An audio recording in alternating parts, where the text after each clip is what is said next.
Well, good afternoon, ladies and gentlemen, and welcome to another Derek's Travel Chats.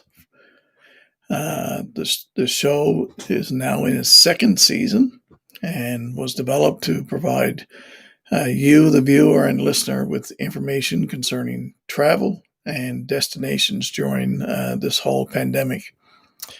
We are now heading into the summer season, and for many people, it's extremely warm across the country, and for some others, it's a little cooler. But uh, because of that, we are seeing the borders open, especially within Atlantic Canada here.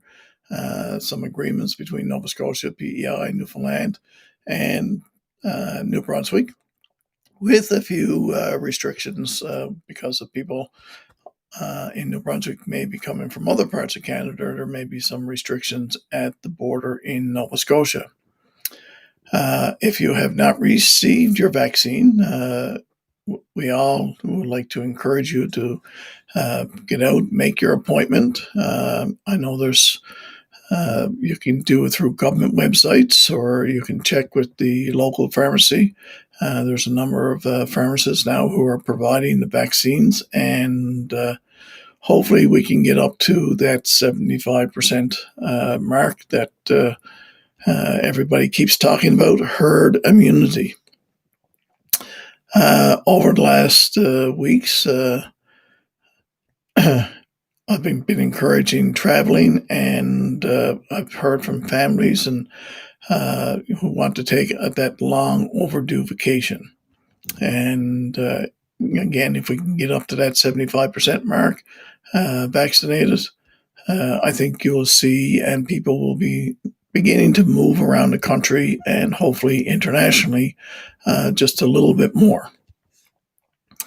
And again, with the summer season, I'd like to announce that this show is actually going to take a little break over the summer. However, you will see on my social media feeds little bits and pieces of past episodes just to keep you interested and informed about different destinations. And if there are any major challenges or changes for travel in the coming weeks, we will do a special show in order to inform people. But today is the third episode of season 2, and it is my pleasure to today talk about the destination of Malaysia. And I have two wonderful ladies from Malaysia, and I'm going to bring them on screen with me now. As soon as I work all of these wonderful technology bits, there we go. Hi, Derek. I'd like to welcome Sandra Fonseca Hi there. and Anne Elong, and both are working with Malaysia Tourism. But unfortunately, I found out that Sandra is leaving the organization very shortly to move on to some other things. But it's a pleasure to have you talk with us now, just before your departure from the Malaysian tourism. So I'm sure they are going to miss you and all the contributions that you've made to that organization over the years. So we wish you well, Sandra, in your new endeavors and taking on looking after your family members and so on. So Thank you, Derek. It's been a wild and absolutely amazing ride with Tourism Malaysia. I always say I have the best job in the world to be able to share my Malaysia, with everyone in Canada. So, and welcome to you. And just to introduce you to everybody, and I know you're going to slip into the background a little while from us, but I want to say welcome and thank you for being part of the show. Um, so, Sandra and Anne, whoever would like to answer it, how did Malaysia make out with the pandemic, and how are you moving forward? Okay, it's been a pretty crazy ride. I mean, we've been up and down. At one point in Southeast Asia, when it first began, Malaysia was had the highest numbers in the whole of Southeast Asia, and then of course we nipped it in the bud. We straight away introduced the movement control order, and like in general, Malaysians generally adhere to the rules, and we actually come together. We came together as a nation. We came together regardless of race or religion, and worked together to nip to actually flatten the curve. But right now, we won't lie, we are dealing with the fourth wave and dealing with the various variants of COVID-19 in Malaysia, and our numbers are insane. It's bad. It's not looking good right now. But again, the movement control order is in place, and as the vaccine rollout continues to accelerate, things are getting better.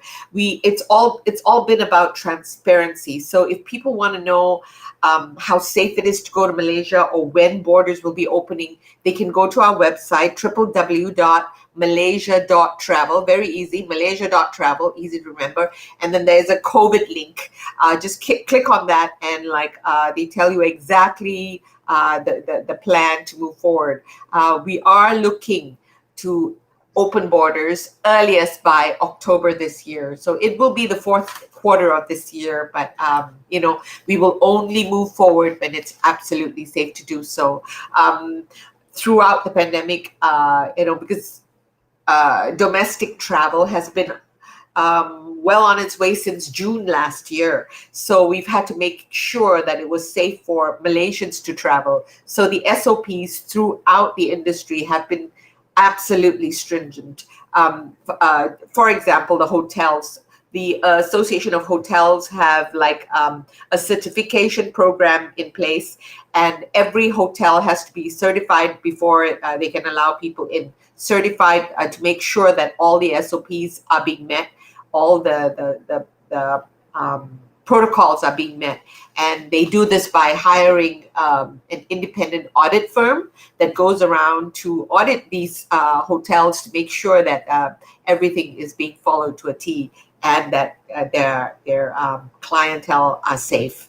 And really, safety is key, because we know that if you cannot ensure safety, you're never going to see visitors. You're never going to, even Malaysians themselves will not travel. So first and foremost, we need to make it safe for Malaysians to travel. And then we will look forward to welcoming international travelers. We are being extra careful. And so, Anne, your role is marketing with the Malaysian. What are some of the things that you like to? I know Sandra's going to do a presentation, but what are some of the highlights of Malaysia that you, as someone who's marketing Malaysia, would like to point out before we put you in the background? Of course, I love Malaysia a lot, and I grew up in a place where there's a lot of natural resources. Like you can do a lot of nature stuff like diving, snorkeling, even jungle trekking, hiking, climb the highest mountain in Southeast Asia, Mount Kinabalu. That's where I grew up from. So I've been with all those things throughout my life, but I never appreciate it before. But ever since I moved here, I work with Tourism Malaysia. I tend to enjoy that more than anything else. So Yeah, I hope the Canadian can do that too. well, yeah. I mean, when it comes to travel, no matter where you're from, just that old statement, "There's no place like home." So, Exactly. Yes. And I think and this pandemic has taught us that, to appreciate what's around us. And like Anne and I made for a very good team, because I was born and bred on the peninsula, and she was born and bred in Borneo. So we cover both sides of Malaysia. Yes. excellent, excellent. Well, we're going to get ready now for Sandra to do her presentation. All And right. oh, we don't have it up on the screen there. Oh, I'll let you I do can that put it one. up. I can share it up. I can Okay. share up from my end and do it the way we discussed it. Okay. Okay. Here goes. There we go. Okay. So I'll All right, start and now. we're going to say goodbye to Anne now for a moment Yes. All right. until we get till the end, and then Sandra will let you go right ahead. And I apologize to our viewers. We're having some technical difficulties with the PowerPoint as far as coming up on the screen fully, but uh, you'll be able to see no problem some of the slides as Sandra goes through them. So, as they say, the floor or the screen is yours now, Sandra. Thank you, Derek. Again, we apologize for the tech difficulties. You never know. Technology can be wonderful, and then technology can just drive you nuts as well. So we can't go full screen today, but at least we will have visuals. Again, hello everyone. My name is Sandra, and I'm the marketing officer at Tourism Malaysia Vancouver. Thank you, Derek, for having us and for giving us this time to share Malaysia with you. So let's get started. Where in heavens is Malaysia? Well, Malaysia is located right in the heart of Southeast Asia, surrounded by some amazing Southeast Asian neighbors. And I'll tell you why they're so amazing later on. We have a population of over 31 million, very close to Canada's 36 million, but Canada is 30 times larger than Malaysia. Our capital city, Kuala Lumpur, I'm sure you've heard of Kuala Lumpur. Yes. Many of you might not know, but Malaysia is divided into two parts. Peninsula Malaysia, which is directly south of Thailand and north of Singapore, and that's where I was born and bred. And then there's Borneo, Malaysia, and on the island of Borneo, where Anne was born and bred, we take up the north and northwest parts of Borneo in the way of Sabah and Sarawak, our Bornean states, and share borders with Kalimantan, where the richest man in the world lives. Brunei, where the richest man in the world lives, and Kalimantan, which belongs to Indonesia. Quick facts about Malaysia. We have average temperatures of about 25 to 35 degrees. We have summer all year round. Can you imagine that? Well, at this point in time, I think throughout Canada, most definitely you can imagine that. But somehow, I don't know. I mean, when I go back to Malaysia, I can take the heat there. Maybe the humidity makes it more bearable for some reason. Anyways, summer all year round. We have two seasons, a wet and a dry. The wet season runs from mid-November through about mid-February, but only affects the east coast of Peninsula Malaysia and the east coast of Borneo, Malaysia. And that's why we'd like to say Malaysia is pretty much an all year round destination because, you can head to the west coast of Peninsula Malaysia or the west coast of Borneo during the rainy season. And really, some people like to target the affected areas during the rainy season. I had a couple come into the office repeatedly every year during the rainy season, and they want to go because number one, they have the resorts to themselves. Number two, the rates at the resorts are way down low, and of course, many of them like to catch the surf when the South China Sea is crazy wild during that time. Official language Bahasa Malaysia, very much like Indonesian. We understand each other for the most part. English is spoken widely, and when I say that, I mean that English is a subject, a necessary subject, a compulsory subject in all national schools. So you'll find that it is spoken at different levels throughout the country. You'll find that it is the norm in businesses, in retail outlets, wherever you go shopping, hotels, pretty much everywhere you go. Time difference, 12 and 15 hours ahead of EST and PST respectively. Canadians, you do not need a visa. You can stay up to 3 whole months without a visa. Make sure your passport is valid for at least 6 months.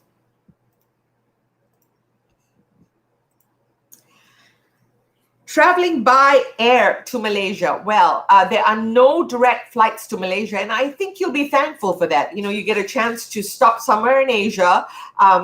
to stretch your legs, to catch a meal, or just to relax before you continue your journey to Malaysia and start your Malaysian adventure. These are some of the airlines that will get you to Malaysia via various hubs in Asia. Now, traveling by road to Malaysia. Now, sorry, I missed a slide. Hang on.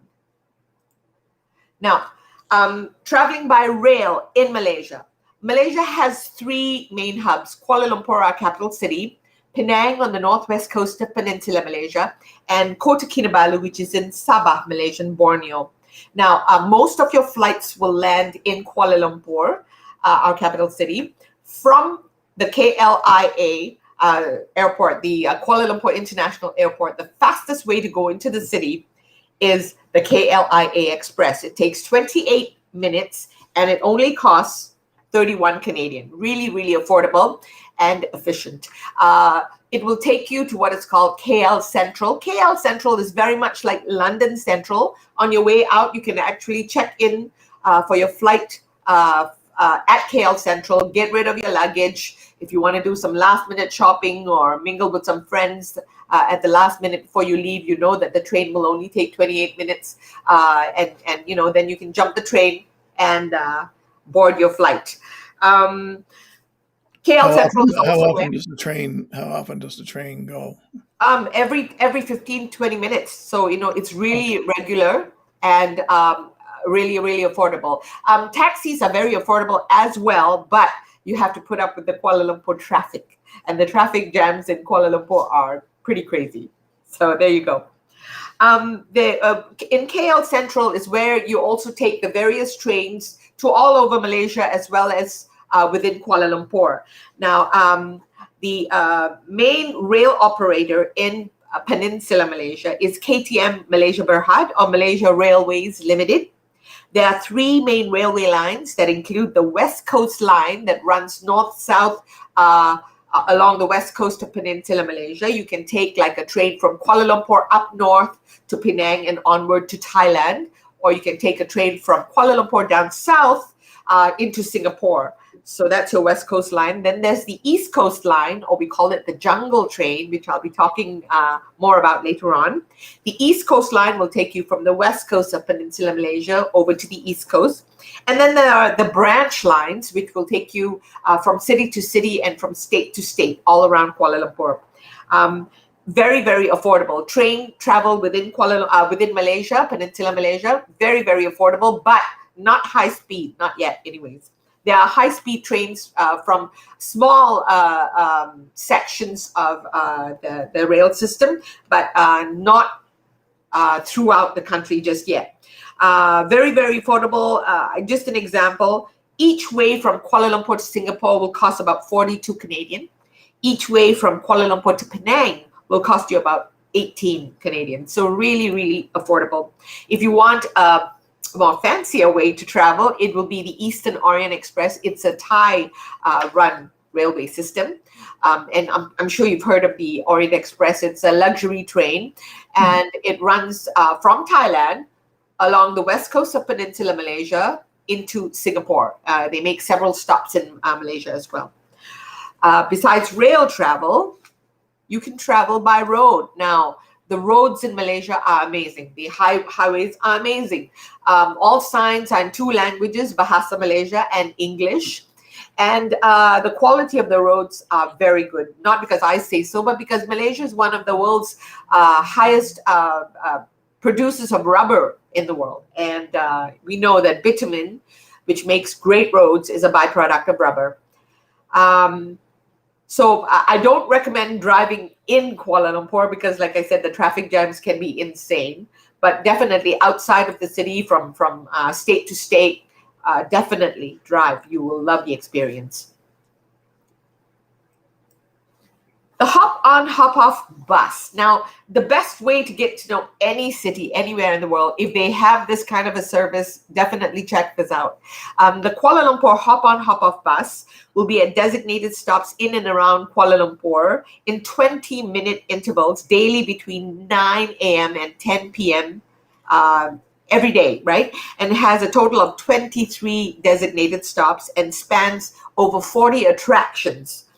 They have a 48-day pass, a 48-hour pass, sorry, for Canadian $23, and a 24-hour pass for Canadian $17. Now, I would take the 48-day pass, use the first day to kind of scope out the attractions, and the second day for transportation. You want to know the schedules, you want to know where the stops are, check out their website at www.myhoponhopoff.com. myhoponhopoff.com. So there you go. So why Malaysia? Well, we will give you 3 good reasons. Value for your dollar, 1 Canadian is about 3.1 Malaysian ringgit. That's our currency, the Malaysian ringgit. What does that translate to? Well, 10 Canadian will get you 3 substantial meals a day. And I don't mean like, chips and coffee or something like that. No, I mean a substantial meal, proper meal, 10 Canadian a day. It's also one of the safest places in the world to visit. And of course, it offers an endless array of things to see, do, and experience. And these 3 reasons are why we have made Lonely Planet's top 10 lists of destinations to visit every year, nearly every year, really. So why Malaysia again? Well, Malaysia positions itself as the eco-adventure and cultural hub of Asia. Why cultural diversity? Well, because Malaysia is home to Asia's 3 main races, the Malays, the Chinese, the Indians, over 20 indigenous races. Plus, back in the day, everybody wanted a piece of Malaysia. So we were occupied by the Dutch, the Portuguese, and later colonized by the British. And you'll see traces of these throughout the country, lovingly preserved. Also, I mentioned earlier our location and, us being surrounded by some of our amazing Southeast Asian neighbors. When I say, we've kind of absorbed beautiful experiences from all these Southeast Asian neighbors. And you'll see this throughout the country, especially in the states where we border these Southeast Asian countries. One good example is Penang off of the northwest coast of Peninsula Malaysia, where on the same street, there is a Thai Buddhist temple and a Burmese Buddhist temple right across from each other. On the one side, everybody's Thai. On the other side, everybody's Burmese, and it's right there in Malaysia. In Malaysia, in the state of Malacca, where our history began, we actually have a Portuguese settlement, a thriving Portuguese community where you can go and enjoy Portuguese food, their culture, Portuguese cultural performances, and everything during the weekend, right there in Malacca. Again, all in Malaysia. And because of this amazing diversity, we say Malaysia is truly Asia. With so many cultures comes food, and definitely more food. Besides your Malay, your Chinese, your Indian food, we have the fusion numbers, your Malay Chinese, which is the Baba Nyonya food, and then there's the Malay Indian, which is the Mama food, and then there's Eurasian food and Portuguese food. The combinations are pretty much endless, and they say that if you have a Malaysian meal every day, it would take you a whole year, at least a whole year, before you have to repeat a dish. So there you go. And food is, the ways that Malaysia shows their hospitality. Now, meeting a Malaysian for the first time, don't be surprised if they don't say, "Hi, how are you?"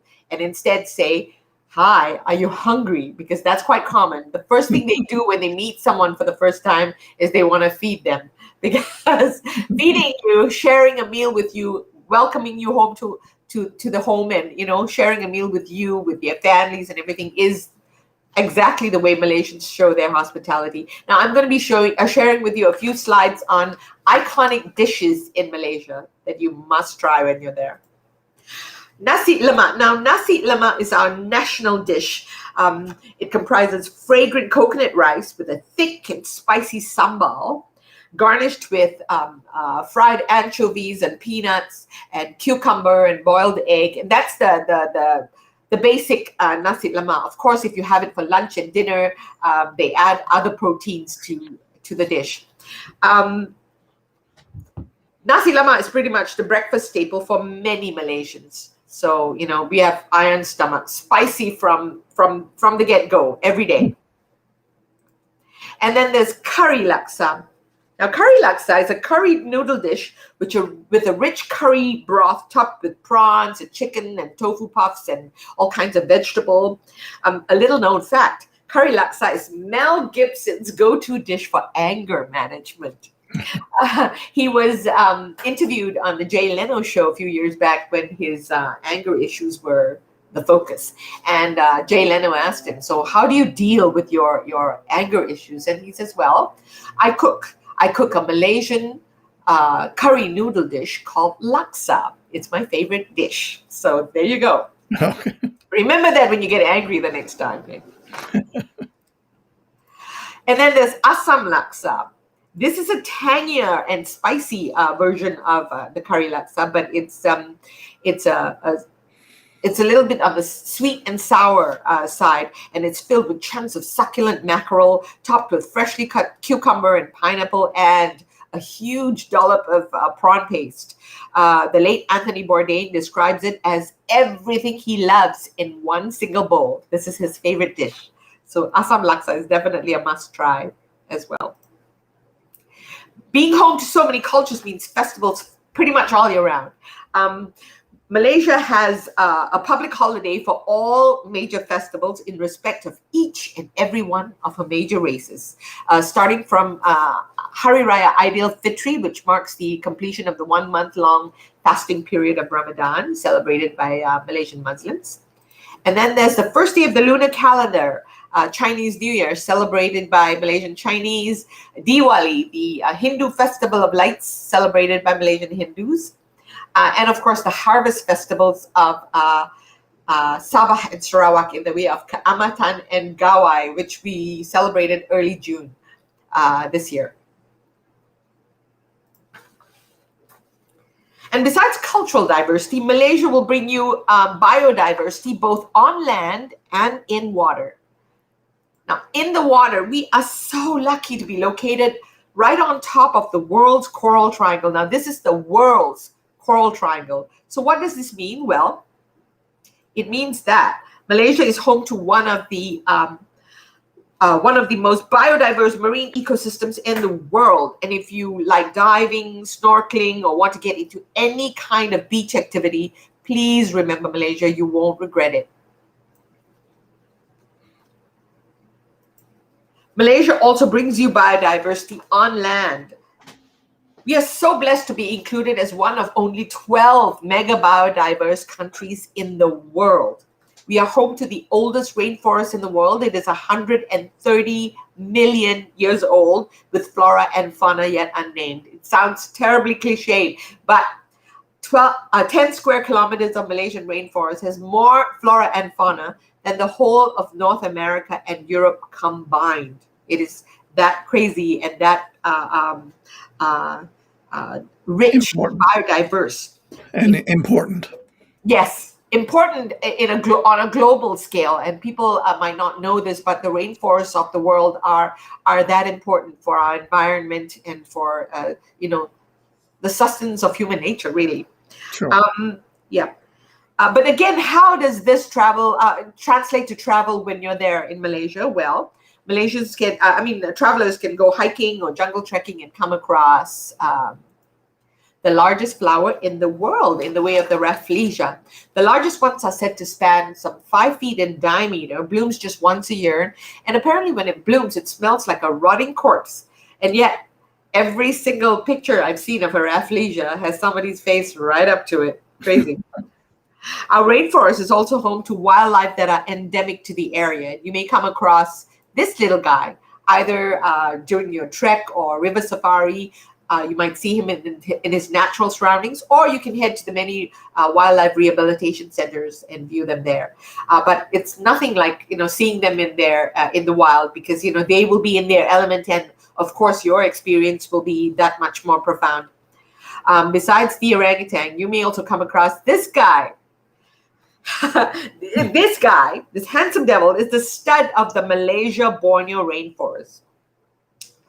Apparently, in the world of proboscis monkeys, the larger the nose, the more handsome the ladies think you are. So the dominant male, of course, has the largest nose, and at any given time, he has at least 20 females in his harem. Eat your heart out, guys. Must be why Jimmy Durante was so popular. Yes, that's a proboscis monkey. Freaky as hell, but like, hey, he's got something the ladies want. Anyways, besides that, you may also come across these guys, the pygmy elephants. Now, you know how people refer to their tiny dogs as like, they're forever puppies? I'm guilty as charged. I have one. Well, these are our forever baby elephants.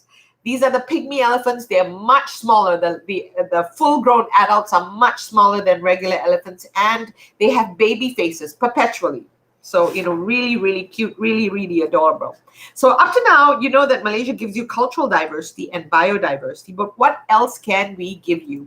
Well, we will give you more than 4,600 kilometers of coastline, 878 islands, many uninhabited, all with white sandy beaches and warm crystal clear water you can bask in for hours on end. It's not like icy cold like the waters surrounding Canada. Really, all year round, it's like bath water. So you can really, really enjoy the beach pretty much all year round. Even in the rainy season, the water is warm. We will also give you a huge array of outdoor adventures, from jungle trekking to whitewater rafting to mountain climbing to zip lining. Rest assured that if it's in tropical weather and anything outdoorsy, Malaysia will have it. If you're into UNESCO World Heritage Sites, Malaysia has 4. Penang and Georgetown for their cultural diversity and heritage and preservation thereof. Kinabalu and Mulu National Parks for their pristine biodiversity. And Lenggong Valley for its contribution toward priceless archaeological finds. Malaysia is also one of the world's leaders in conservation and sustainability. Canadians are great that way. They love to know that they are somehow giving back to Mother Nature, somehow giving back to the community. One of our more popular conservation efforts is our wildlife rehabilitation centers, which rehabilitate captured orangutans, proboscis monkeys, and the like, and nurture them back into the wild. And every single visit to these centers will ensure that these beautiful animals do not go extinct. And it'll also ensure that these centers get to continue to do their good work. Another way to give back is by participating in a homestay program. Now, homestay in Malaysia is not like billeting in most countries. Homestay in Malaysia, homestay is a government-assisted program for the rural communities in Malaysia. So when you partake of a homestay, you go in there, you eat like them, you dress like them, you become part of the family. And some people even have, opted to get married in a homestay. And if you do that, the entire village gets together to plan and to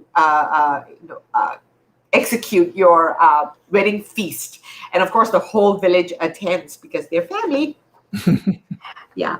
And finally, volunteerism. There are many volunteer opportunities in Malaysia, ranging from replanting of trees, save the turtles, replanting of coral, wildlife rehabilitation centers. In fact, some years back, I met a Canadian lady who used to volunteer her services at the Toronto Zoo. I saw her at the Sepilok Orangutan Rehabilitation Center in Sabah, Malaysian Borneo. And she was working in the nursery, and she had a baby orangutan in her arms, and she said it was the best experience of her life. It's just amazing. Also, back to homestay. We used to get a group from the University of New Brunswick every year, and they used to visit a homestay in just near Kota Kinabalu in Sabah, Malaysian Borneo, every year. Is it expensive to do it that way, or? No, that's the thing. Homestay is really, really affordable. I mean, you're looking at like 400 something Canadian, which is about 100 Canadian, 400 something ringgit, sorry, which is about 100 something Canadian for 3 days, 2 nights. And it covers 3 meals a day, home cooked meals with the family. And the experience is just priceless because it's just, like immersing yourself head on into Malaysian culture and into the lifestyle of the rural communities in Malaysia. So you really get to know the true spirit of, what Malaysians are about and their hospitality. travel, as we know, it is all about experiences, and it always starts with the resort. I have included a few slides on over-the-water bungalows because we've had so many requests about over-the-water bungalows in Malaysia. Now, with 878 islands and more than 4,600 kilometers of coastline, we have tons of these over-the-water bungalows. I'm just going to name a few today. The next three are off of Sabah, Malaysian Borneo, starting from the Sipadan Kapalai Beach Resort. It is also, these resorts are also a premier dive sites as well. And then there's the Sipadan Water Village Resort and the Mabu Water Bungalows, all three off of Sabah, Malaysian Borneo. And now we head to the peninsula. There's the Lexus Hibiscus.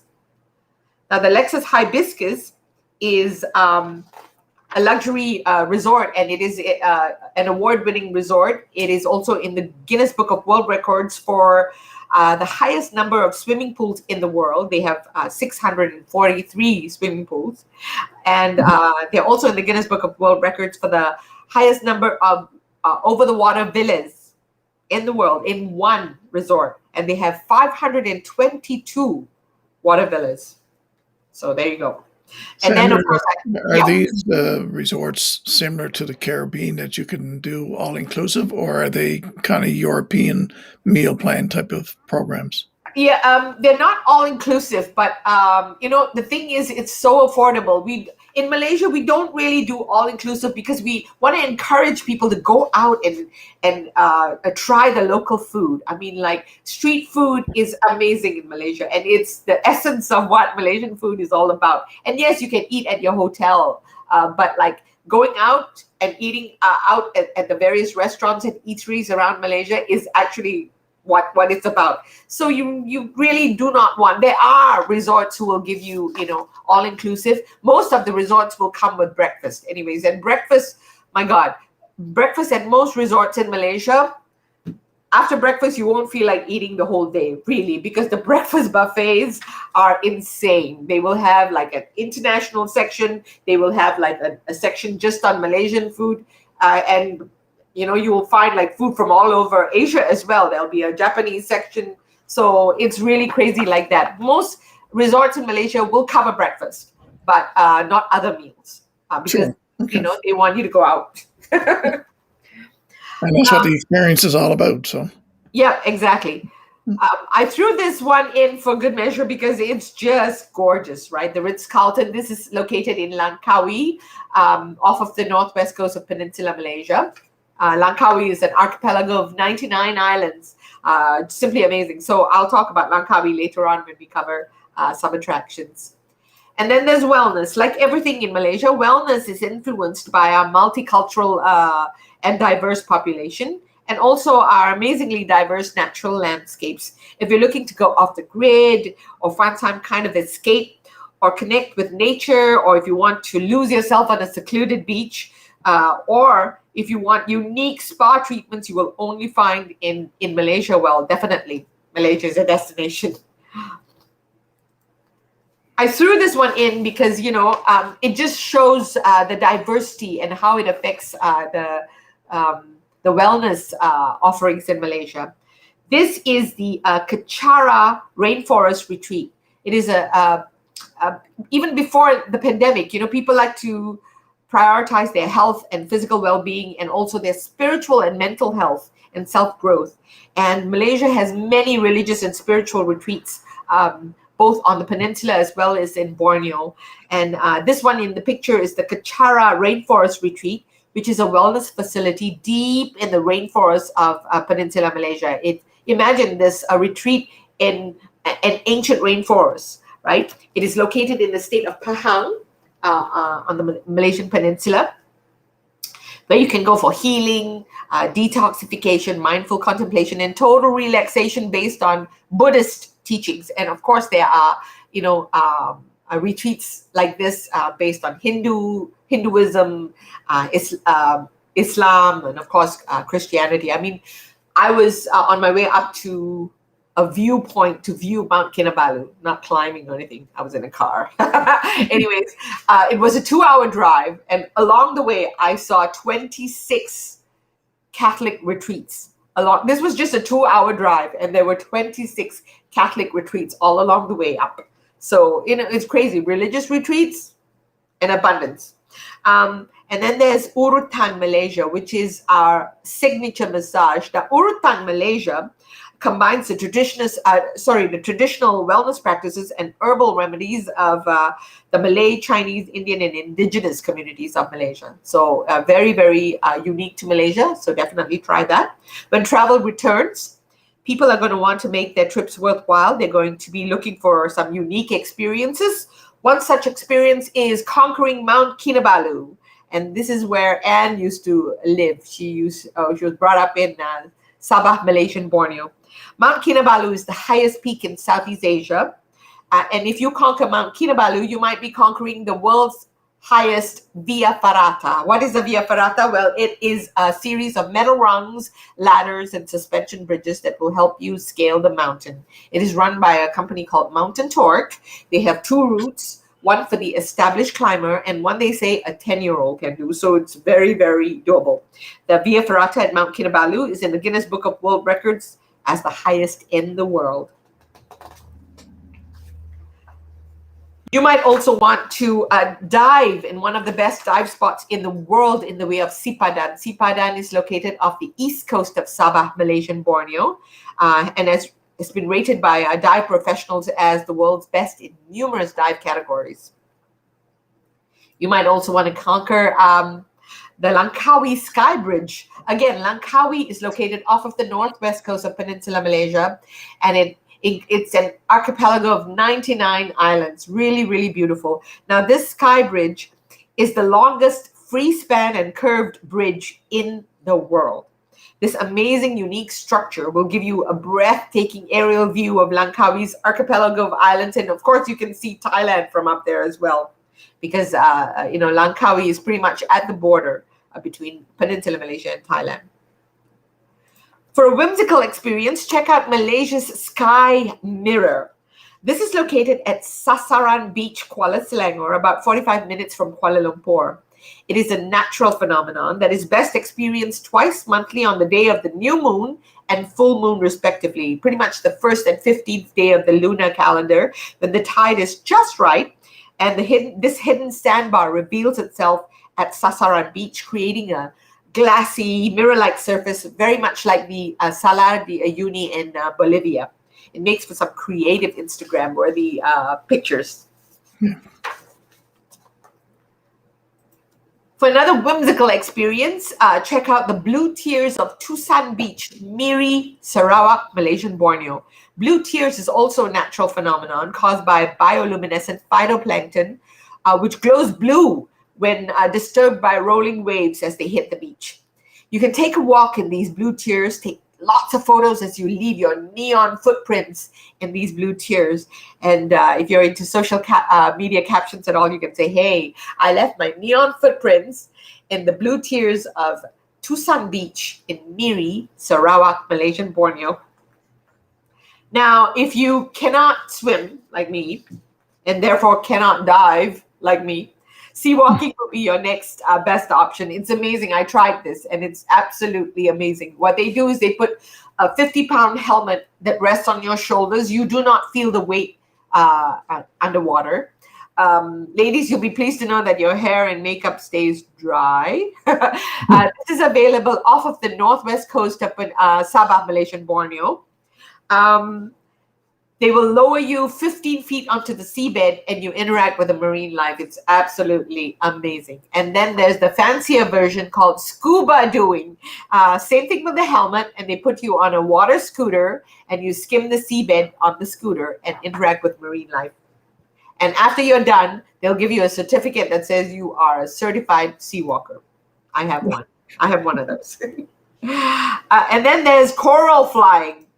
Coral flying is crazy. It is the longest island-to-island zip line in the world. This 250-meter long zip line will zip you from Sapi Island and to Gaya Island, both off of the northwest coast of Sabah, Malaysian Borneo. Imagine flying over the crystal clear waters of the Tunku Abdul Rahman Marine Park, with unobstructed views of the South China Sea and the surrounding islands.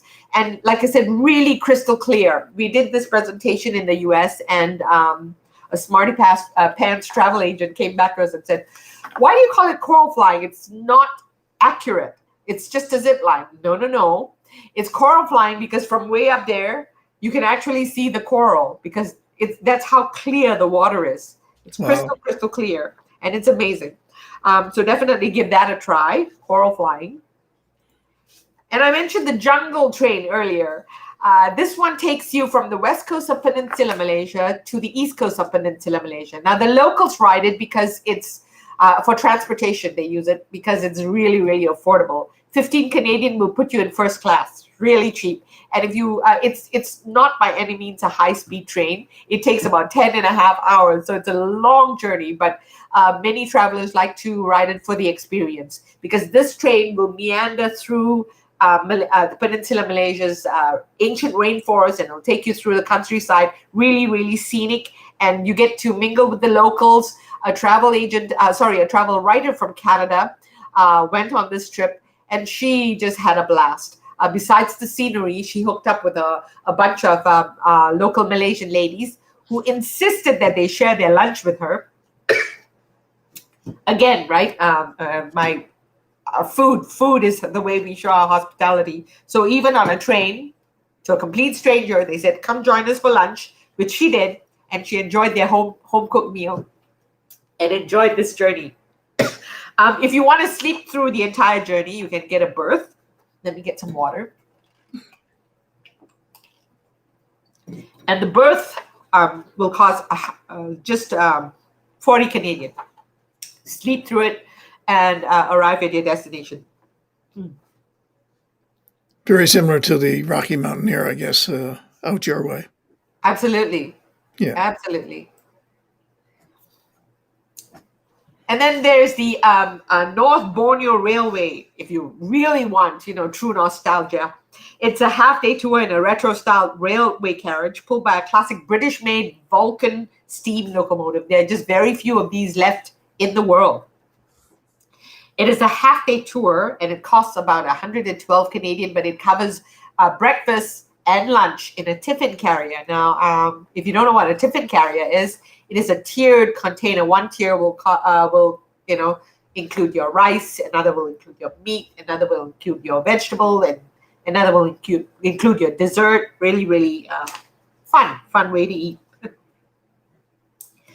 And last but not least, I'd like to tell you about Malaysia's amazing nightlife. Now, many people might consider Malaysia a very conservative country. And to an extent, that's true, but it does not mean that we do not know how to party. Now, nightlife in most of the cities in Malaysia, especially in Kuala Lumpur, is insane. It's crazy. It goes on until 4 o'clock in the morning. Really, the peak of the activity starts at 9 p.m. And of course, again, like I said, wee hours in the morning. And I don't know how they do it. I know Malaysians who party all night and go to work the next day. I don't know how they do it, but they do. Anyways, this new concept in entertainment is cropping up all over Malaysia. It's what you see in the picture is called a lifestyle complex. And in general, it's a mall of entertainment outlets, mall of clubs. And you're thinking, why in heavens? But when I was there a few years back, I got to visit this one. This one is called TREC, T-R-E-C, which stands for Taste, Relish, Experience, and Celebrate. There was something for everyone. There was a family-style restaurant, kid-friendly. There was a wine bar for a quiet night, couples night out. There was a jazz bar, an R&B bar, a country and western place, top 40. There was also a disco, if you want to dance the night away. So there was something for everyone. And right there, if you want to go bar hopping, there you go. Just go to one spot. And each and every one of these establishments had live music, and you'll find that the entertainers come from all over the world because, Malaysia will offer them the platform, for them to do what they do best, to offer you great music and great entertainment. Many of the good musicians have settled in Malaysia. In fact, many of the GRP artists from the US have settled down in Malaysia because, they get to perform and they get to do what they love.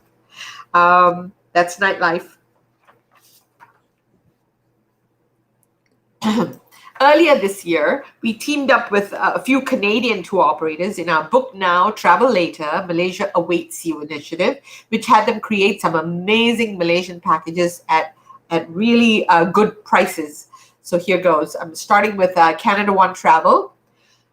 They have 3 packages, all BOGO deals, buy one, get one half off. They have the 11 days Best of Peninsula Malaysia, starting from 2,380. Then there's the 10 days East Malaysia Sabah experience from 4,510. And then there's the 11 days East Malaysia Sarawak experience from Canadian 2,260. All our buy one, get one half off is booked by August 31st, 2021 and valid for travel through August 31st, 2022. And then there's Go Away Travel. Go Away Travel has the 11 days Essential Borneo package, the wilds of Sabah and Sarawak, Malaysian Borneo. It is a private guided tour with $275 savings. It booked by July 31st, 2021. Prices are from $3,030 and valid for travel through January 2022. And last but not least, Royal Scenic Holidays. They have 2 packages, a 10 days Discover Malaysia package priced from $2,350 and a 5 days Langkawi Escape package priced from $2,040. Both packages are buy one, get one half off if booked by September 30th, 2021, valid for travel through March 2022. And if you want to know more about these packages, definitely contact Derek at TPI. I was going to say all of this information I will be posting on my website. Perfect. After the show. Perfect. So there you go. You have your professional to get to for these packages. And as the world anticipates some semblance of normalcy and the return of long-haul travel, please note that Malaysia is hoping to welcome international travelers by the 4th quarter of 2021 as early as October. But until then, keep safe, be healthy, be kind to one another, and know that Malaysia awaits you. Now, terima kasih. For more information, if you want brochures, if you want to download videos and what have you, you can check out www.malaysia.travel. If you also want to know where we're at with COVID, there's a COVID link on the website. It's all about transparency. You can see how we're planning to come back. And of course, please like us on Facebook, malaysia.travel.ca. And if you want to know more information about Malaysia, please, I'm on my way out, but you can contact my colleague Anne at tourism.gov.my. I'm going to leave you with a 2-minute video that pretty much summarizes what Malaysia has to offer as a destination. Thank you. All right. So we'll just go to that video now.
Well, there you go. Wonderful video of Malaysia. And just to clue up, I just want to say a very special thank you to Sandra and Anne for being part of the show today and presenting uh, all about Malaysia. And I just can't wait to be there and get there and enjoy the hospitality of the wonderful people of Malaysia. So thank you again, Sandra and Anne. And Anne, I'm sure we'll be in touch for many times over the coming years. And Sandra, would like to wish you all the best in your retirement. And I'm sure we'll cross paths somewhere down the road. And I wish you all the best for the future. So thank you very much for being part of Derek's Travel Chats today. Thank you, Derek. It was an absolute pleasure. Thank you for having us. All right. So again, enjoy the rest of your day, and we'll talk again soon. Yes, thank you. Well, ladies and gentlemen, thank you again for being part of Derek's Travel Chats for this episode.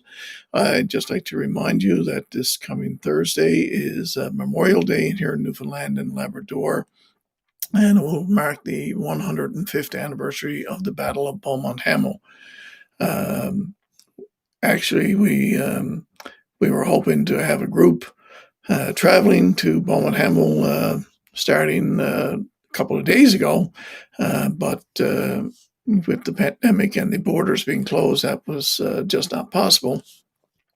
However, hopefully sometime soon you will see an itinerary for next June, and also including a trip or a side trip to Gallipoli to visit the newest caribou in the Trail of the Caribou. Again, as I close, I'd like to thank all of my guests over the last year as we move into the summer. People who have contributed to the show in any way. I'd like to wish you a wonderful summer, and let you know that I am planning a virtual travel show in late September, early October, and you'll have an opportunity to talk with travel representatives like Sandra and Anne directly, ask them questions, and hopefully make your booking for whatever destination, whether it's cruises or Asia, anywhere. We'll have details on that show throughout late August and into September. So we want you to stay safe, get your vaccination, have just a absolutely wonderful summer, and enjoy the weather, enjoy your families, and hopefully you'll get to see family that you haven't been able to see for the last 16 months. So enjoy the rest of your day. Take care, stay safe. Have a great afternoon.